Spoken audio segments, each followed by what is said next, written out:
Ropeway पे सब कुछ स्पष्ट हो गया है। इसका जो अपर टावर और लोअर टावर है और बीच में 5 टावर का, तो जो पिलर नंबर 5 है, जब रोपवे ऊपर ट्रायल रन हो रहा था, ट्रायल रन का मतलब होता है कि कुल इसमें केबिन जितने हैं उतने केबिन, ये 1326 मीटर लंबा रोपवे है। रोहतासगढ़ पर्वत रज्जू मार्ग में 2 स्टेशन टावर हैं और 18 केबिन का इसमें प्रावधान किया गया और एक केबिन में 4 पैसेंजर बैठने की क्षमता है।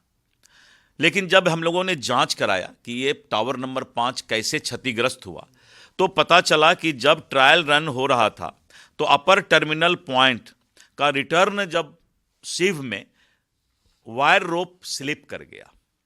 तो इसमें जांच में 2 बातें आई है। एक तो संवेदक के जो है कहीं न कहीं लापरवाही नजर आया है कि टावर नंबर 5 और अपर लेवल पर भी हमारे एक्सपर्ट रहने चाहिए थे। तो उस समय ये लोग अपर लेवल पर कोई एक्सपर्ट नहीं रखा था और जब टावर क्रॉस होता है तो क्लियरेंस लेना पड़ता है। तो ये संवेदक की कमी रही और साथ में जो हमारे इंजीनियर, प्रोजेक्ट इंजीनियर और कनीय अभियंता, उनकी भी उपस्थिति ऊपर उनको चेक करना था, नहीं किए। तो हम अभियंता पर भी और संवेदक को भी ब्लैक लिस्टेड करने जा रहे हैं, अभियंता पर भी कार्रवाई करने जा रहे हैं। लेकिन जो स्ट्रक्चरल इसका क्या कमी रहा था, आईआईटी पटना के एक्सपर्ट से, इंजीनियर से हम लोग इसकी जांच के लिए इसको भेजे हैं। किसी तरह का अब हमला जो है वो पूरा देश की जनता स्वीकार नहीं करेगी, क्योंकि एसआईआर इस देश के लिए एक जरूरत है। जब कोई मतदाता की मृत्यु हो जाती है तो मतदाता सूची से उसका नाम हटना चाहिए। जब मतदाता 2 जगह अपना नाम उनका दर्ज हो जाता है तो एक ही जगह मतदाता को अपना नाम रखने का हक है। वैसे मतदाता जो ट्रेसलेस हैं, 10 साल से किसी मोहल्ला गांव में रहते ही नहीं हैं और उसी एड्रेस पर उस मतदाता को दिखाया जा रहा है, उसका नाम हटना चाहिए। तो इस तरह करके देश की जनता एसआईआर को समझ गई है, इसलिए अब एसआईआर का जनता विरोध नहीं कर रही है।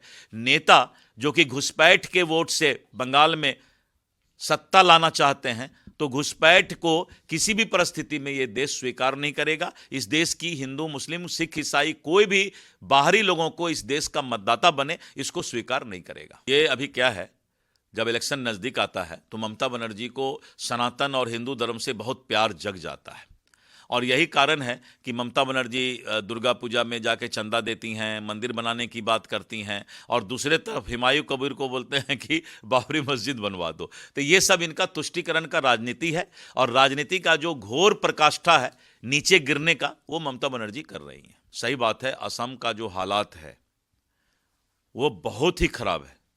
सबसे ज़्यादा अगर रोहिंग्या और बांग्लादेशी घुसपैठ हुआ है तो वो असम में ही हुआ है।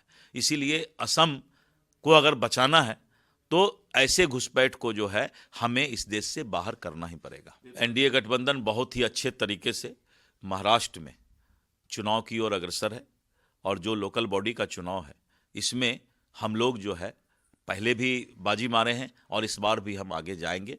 ये हमारी रणनीति का हिस्सा है। राबड़ी देवी जी के आवास को राज ही रहने दो। रात में क्या सामान निकलता है, दिन में क्या जाता है, जनता मीडिया के माध्यम से मजा ले रही है और नीरज जी हमारे हैं ही, उसको जो है पूरा व्याख्यान करने के लिए हमने जो है देखा है कि नीरज जी सारी बातें बता ही रहे हैं। तो इस बंगले के राज को आने वाले समय में जनता जो है राज को राज ही रहने देगा, इससे ज़्यादा और कुछ होने वाला नहीं है।